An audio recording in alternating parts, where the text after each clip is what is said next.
These are really important bullets, Marcus. And I think, the reality is integration projects are complex.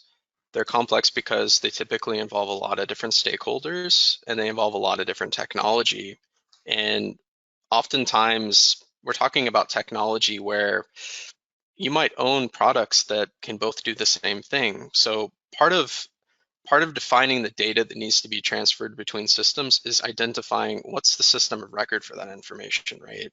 If we're talking about an invoice, right, what system actually manages that invoice? Where do we receive that invoice information, right? And the way that we typically do that is, we want to define kind of a high level system architecture where we map out these different systems, how they interconnect, and what specific integration points we're looking at, defining between systems, right? And is that a one-way integration?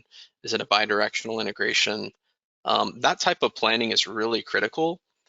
In addition, we talked a lot about middleware systems.